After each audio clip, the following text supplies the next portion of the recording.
Stage rocking, I'm still crazy. Coco flow like 1980s. Come lit, still I drop lazy. None of that maybe. Energy. Good evening, New York. Thank you so much for joining us this evening and for making this event possible. Before I begin, let's give a big thank you to the venue staff who have made this night such a celebration. Now, Zohran is about to join us on stage, but before he does, I want to say a few quick words of reflection and thanks and introduce a very special member of our team. So first, let's hear a round of applause for our day one endorsers, those who helped build this movement into what it's become. New York City DSA.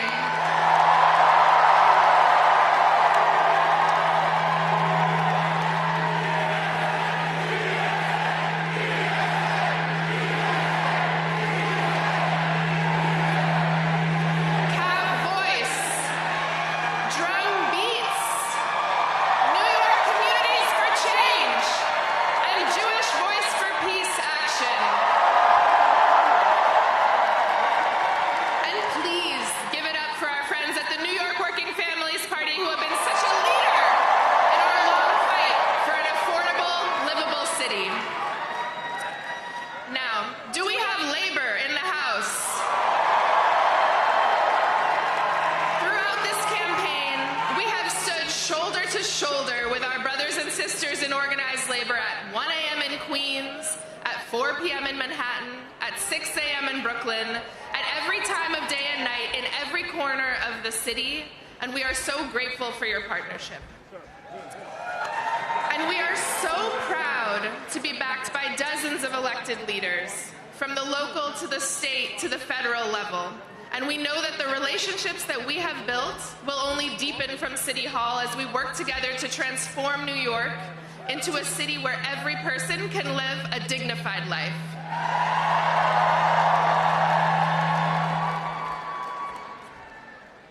I also want to thank our incredible campaign staff. You have sacrificed your social lives and your sleep schedules, and you have given so much to this movement, and then when Cuomo decided to get back into the race, you dug deep and gave more. I have been so honored to work with you, learn from you, and support you as you have faced unprecedented scrutiny and at times ugliness and threats from our opponents. You have built a historic campaign, so please give them all a round of applause.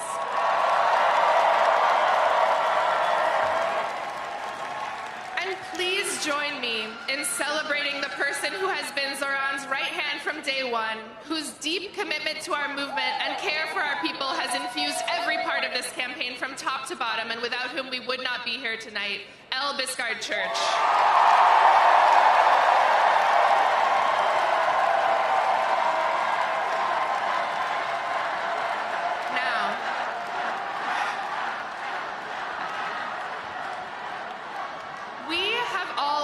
Inspired by Zohran as a candidate, but I also want to speak to his strength as a person. He has led our team and this movement with grace, curiosity, good humor, and thoughtfulness. And this race has been difficult. He has been the subject of attacks and threats, but he has truly risen above it all to give us hope. So please join me in giving Zohran, our friend, a round of applause.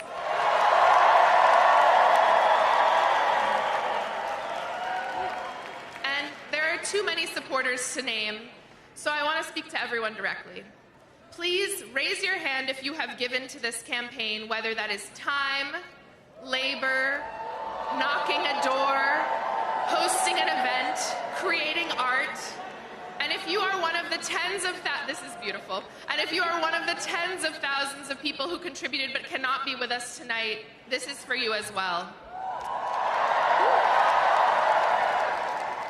You have made history. You set unreachable goals and then exceeded them. You believed in this city and believed in each other. And you achieved something that people will speak of for decades to come. You led with kindness and compassion. And most importantly, during a time of despair and rising fascism, you decided to fight for someone that you don't know. So thank you.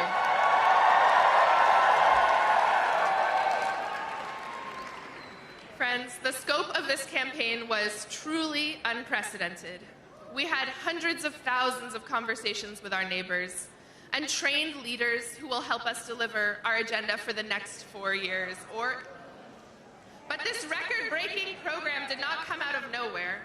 It was the product of years of organizing and leadership development by New York City DSA and so many of our movement partners.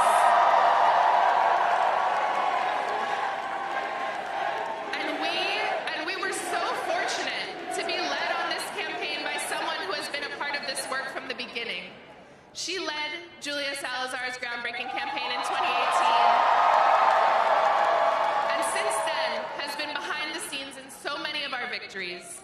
If this campaign made you feel powerful, or taught you something, or showed you discipline, or brought you joy, you have this person to thank. She is caring, wise, and deeply committed to our movement. And I am sure she is backstage losing her mind at being called out like this. But I need everyone here to please join me in giving her the longest and loudest round of applause, our organizing director, Tasha.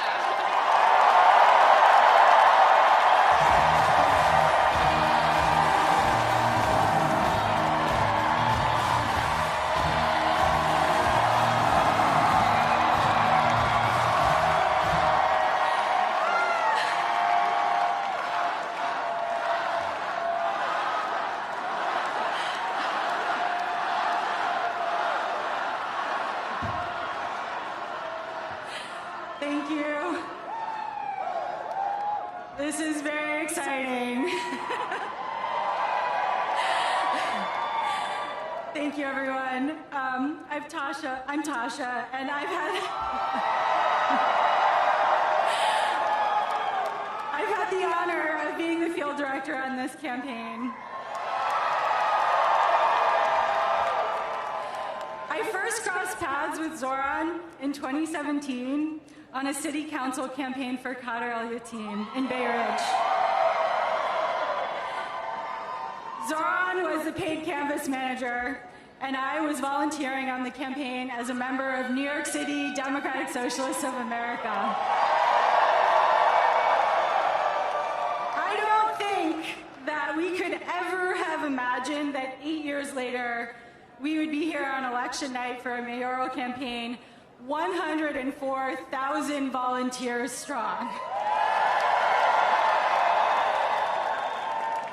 104,000 volunteers. We love numbers, we love metrics, but I want to talk first about what's behind those numbers. Every number is, in a way, an act of bravery. Door knocking is not the easiest thing. For many, including myself, it takes a moment of bravery at the beginning, asking a stranger something about their lives and sharing something about yours. Sharing what you want to see in the world, it can be daunting. Thousands of people did it. And every time, every volunteer went to a door and talked to a stranger, they offered their vision to that stranger and invited that stranger to be a part of shaping their vision. We love strangers. Every door knock and every phone call is a statement of belief that politics is for all of us. This campaign and this city is all of ours to shape. I also want to say something about field leads.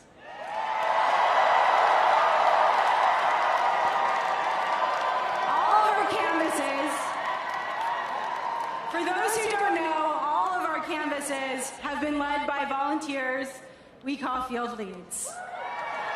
Many of them are here. Most led a shift every week, and some led a shift every week since December.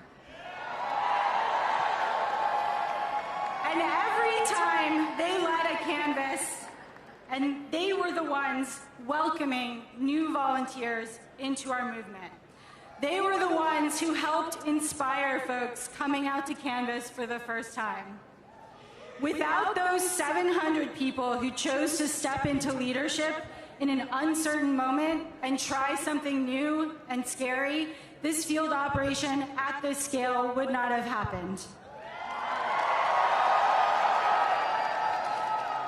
Those 700 people prove that leadership isn't about having all of the answers, it's about the willingness to step into the unknown and inspire others to imagine something better. So here are the numbers. Over 104,000 volunteers made over 4.4 million calls. At around noon today, a volunteer knocked our 3 millionth door. Over 700 field leads have led over 5,700 canvasses in 243 neighborhoods.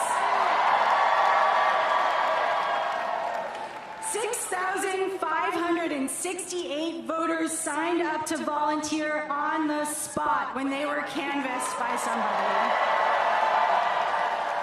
8,389 voters signed up to volunteer when they were asked by a phone banker. These are unprecedented numbers. The bravery that you all have shown, that this field operation carried across all 5 boroughs, is going to transform our city. What all 100,400 of us have accomplished has rewritten the possibilities of mass democratic action. And it doesn't stop tonight. We all know that we won't stop at electing Zohran. We will continue to fight to bring the affordable of New York City to life. I am so excited to do that with all of you. And now I'm so honored to introduce the person you've been waiting to hear. We've worked for many years to bring about change in New York City that it so urgently needs. He's been a friend, and he is the next mayor of the greatest city on earth, Zohran Mamdani.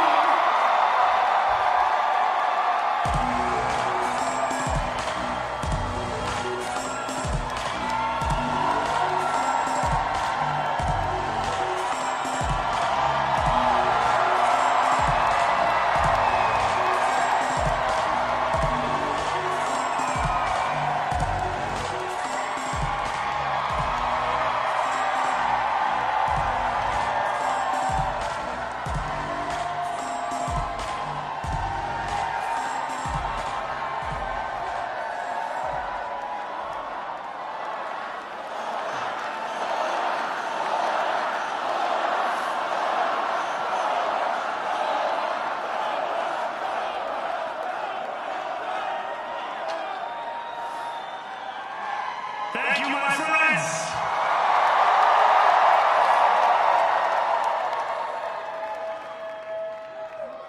The sun may have set over our city this evening, but as Eugene Debs once said,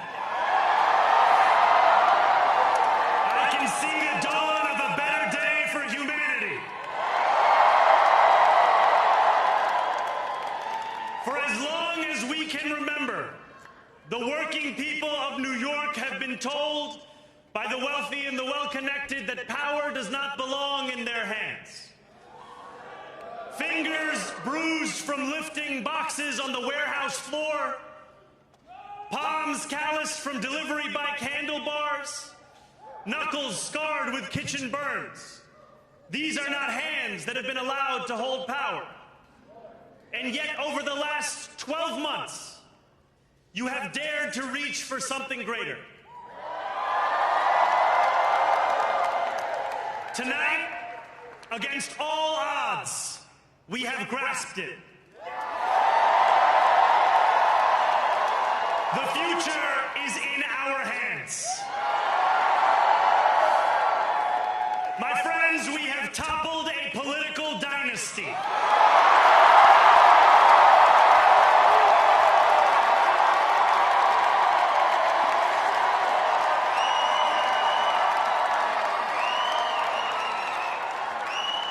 I wish Andrew Cuomo only the best in private life. But let tonight be the final time I utter his name as we turn the page on a politics that abandons the many and answers only to the few.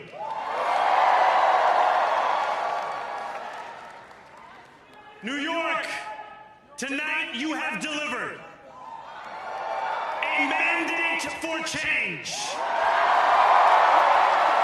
A mandate for a new kind of politics. A mandate for a city we can afford. And a mandate for a government that delivers exactly that. On January 1st, I will be sworn in as the mayor of New York City.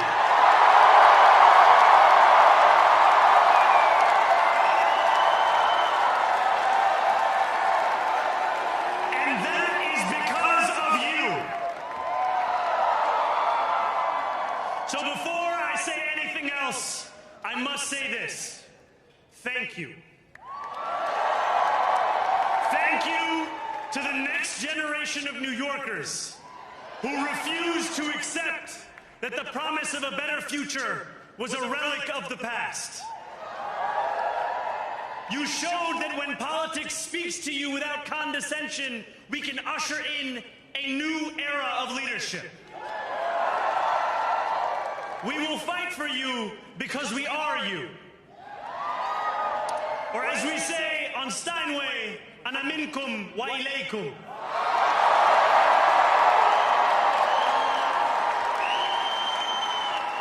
Thank you to those so often forgotten by the politics of our city who made this movement their own. I speak of Yemeni bodega owners and Mexican abuelas, Senegalese taxi drivers and Uzbek nurses, Trinidadian line cook jokes and Ethiopian aunties. Yes, aunties. To every New Yorker in Kensington and Midwood and Hunts Point, know this. This city is your city, and this democracy is yours too. This campaign is about people like Wesley, an $11.99 organizer I met outside of Elmhurst Hospital on Thursday night. A New Yorker who lives elsewhere, who commutes 2 hours each way from Pennsylvania because rent is too expensive in this city. It's about people like the woman I met on the BX 33 years ago, who said to me, I used to love New York, but now it's just where I live. And it's about people like Richard, the taxi driver I went on a 15-day hunger strike with outside of City Hall, who still has to drive his cab 7 days a week. My brother, we are in City Hall now.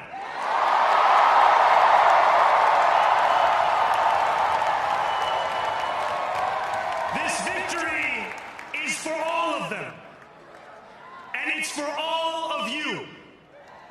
The more than 100,000 volunteers who built this campaign into an unstoppable force. Because of you, we will make this city one that working people can love and live in again.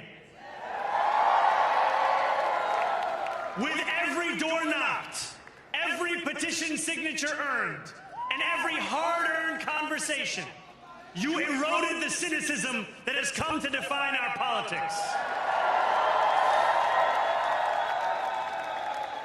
Now I know that I have asked for much from you over this last year. Time and again, you have answered my calls. But I have one final request. New York City, breathe this moment in. We have held our breath for longer than we know. We have held it in anticipation of defeat. Held it because the air has been knocked out of our lungs too many times to count. Held it because we cannot afford to exhale. Thanks to all of those who sacrificed so much, we are breathing in the air of a city that has been reborn.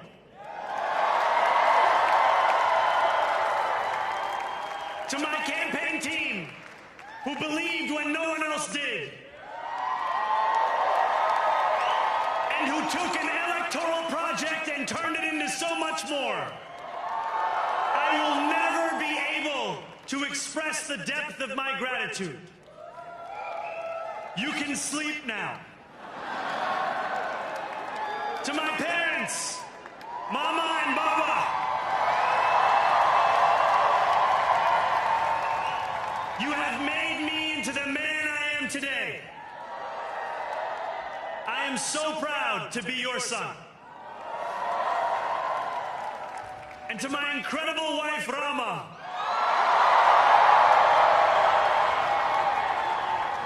Hayati, there is no one I would rather have by my side in this moment and in every moment.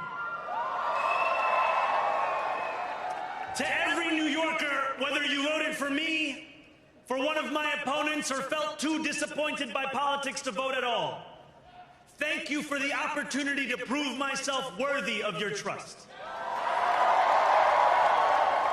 I will wake each morning with a singular purpose: to make this city better for you than it was the day before. There are many who thought this day would never come, who feared that we would be condemned only to a future of less, with every election consigning us simply to more of the same. And there are others who see politics today as too cruel for the flame of hope to still burn. New York, we have answered those fears. Tonight, Tonight we have spoken in a clear voice. Hope is alive. Hope is a decision that tens of thousands of New Yorkers made day after day, volunteer shift after volunteer shift, despite attack ad after attack ad. More than 1 million of us stood in our churches, in gymnasiums, in community centers, as we filled in the ledger of democracy. And while we cast our ballots alone, we chose hope together. Hope over tyranny. Hope over big money and small ideas. Hope over despair. We won because New Yorkers allowed themselves to hope that the impossible could be made possible. And we won because we insisted that no longer would politics be something that is done to us. Now it is something that we do.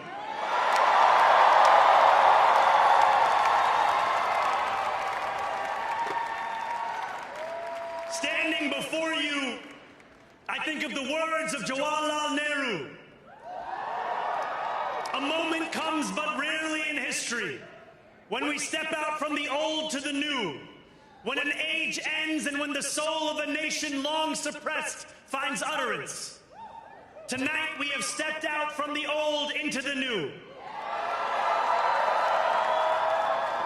So let us speak now with clarity and conviction that cannot be misunderstood about what this new age will deliver and for whom. This will be an age where New Yorkers expect from their leaders a bold vision of what we will achieve, rather than a list of excuses for what we are too timid to attempt. Central to that vision will be the most ambitious agenda to tackle the cost of living crisis that this city has seen since the days of Figueroa LaGuardia.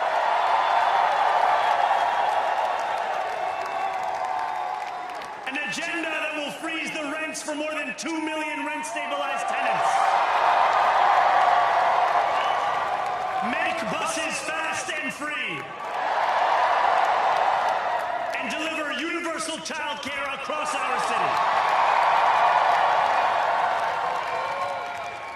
Years from now, may our only regret be that this day took so long to come. This new age will be one of relentless improvement. We will hire thousands more teachers. We will cut waste from a bloated bureaucracy. We will work tirelessly to make lights shine again in the hallways of NYCHA developments where they have long flickered. Safety and justice will go hand in hand as we work with police officers to reduce crime and create a department of community safety that tackles the mental health crisis and homelessness crises head on.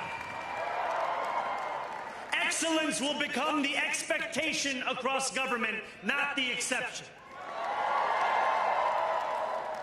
In this new age we make for ourselves, we will refuse to allow those who traffic in division and hate to pit us against one another. In this moment of political darkness, New York will be the light. Here, we believe in standing up for those we love. Whether you are an immigrant, a member of the trans community, one of the many black women that Donald Trump has fired from a federal job, a single mom still waiting for the cost of groceries to go down, or anyone else with their back against the wall, your struggle is ours too. And we will build a city hall that stands steadfast alongside Jewish New Yorkers and does not waver in the fight against the scourge of anti-Semitism.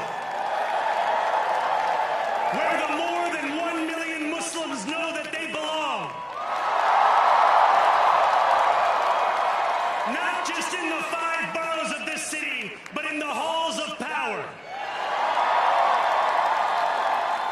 No more will New York be a city where you can traffic in Islamophobia and win an election.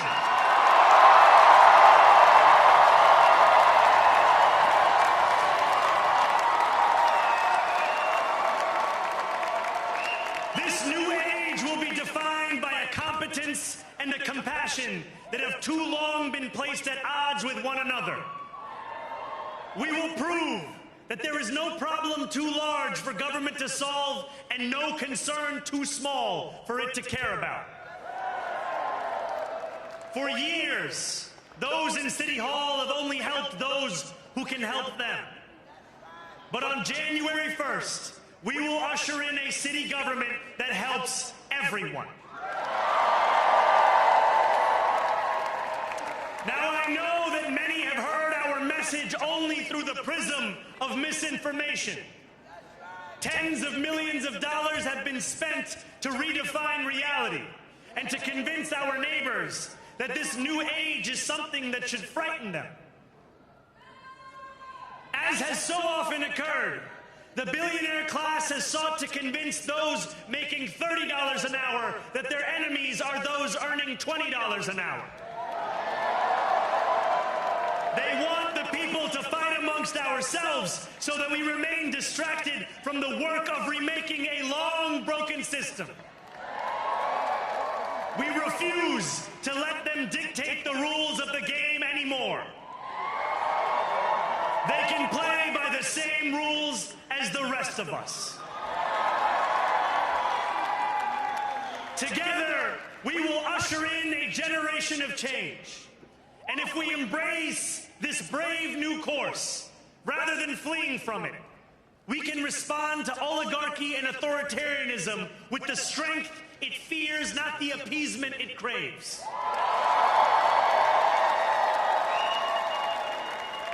After all, if anyone can show a nation betrayed by Donald Trump how to defeat him, it is the city that gave rise to him.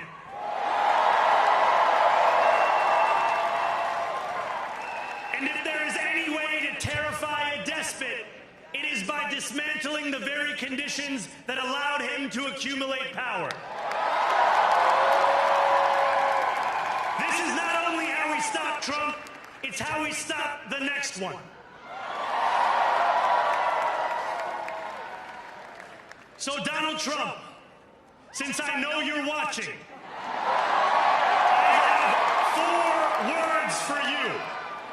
Turn the volume up.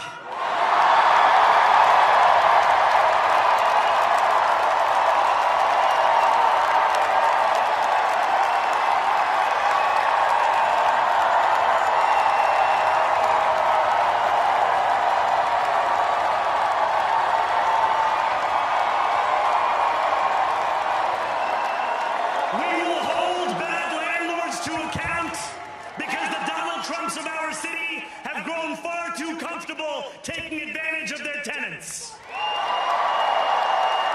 We will put an end to the culture of corruption that has allowed billionaires like Trump to evade taxation and exploit tax breaks. We will stand alongside unions and expand labor protections because we know, just as Donald Trump does, that when working people have ironclad rights, the bosses who seek to extort them become very small indeed. New York will remain a city of immigrants, a city built by immigrants, powered by immigrants, and as of tonight, led by an immigrant.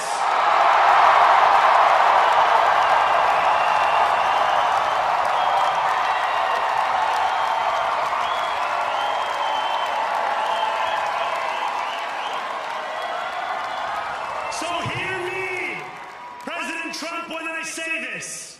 To get to any of us, you will have to get through all of us.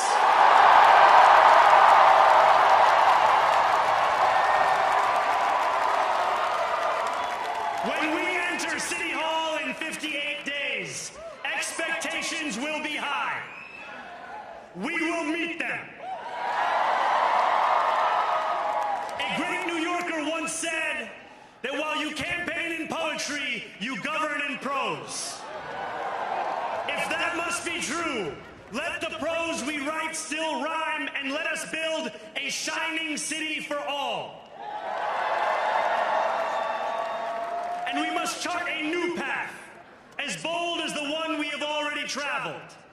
After all, the conventional wisdom would tell you that I am far from the perfect candidate. I am young, despite my best efforts to grow older. I am Muslim. I am a democratic socialist. And most damning of all, I refuse to apologize for any of this. And yet, if tonight teaches us anything, it is that convention has held us back.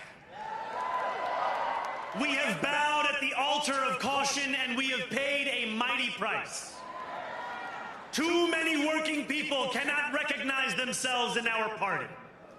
And too many among us have turned to the right for answers to why they've been left behind.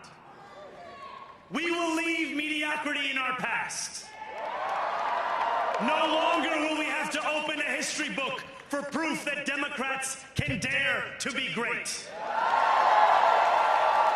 Our greatness will be anything but abstract. It will be felt by every rent-stabilized tenant who wakes up on the first of every month,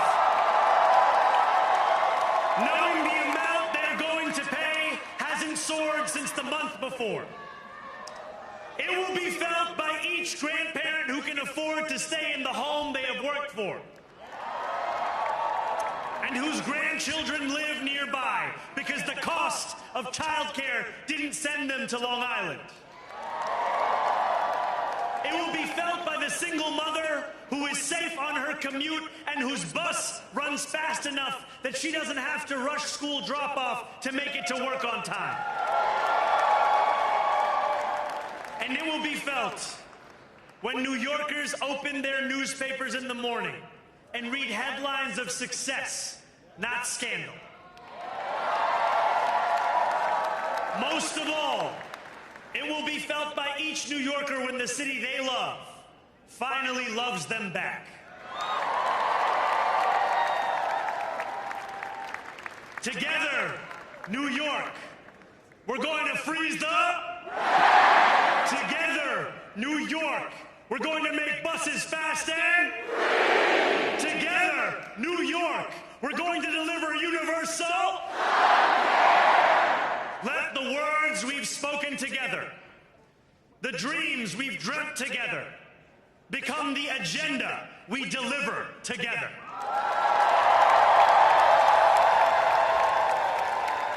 New York, this power, it's yours. This city belongs to you. Thank you.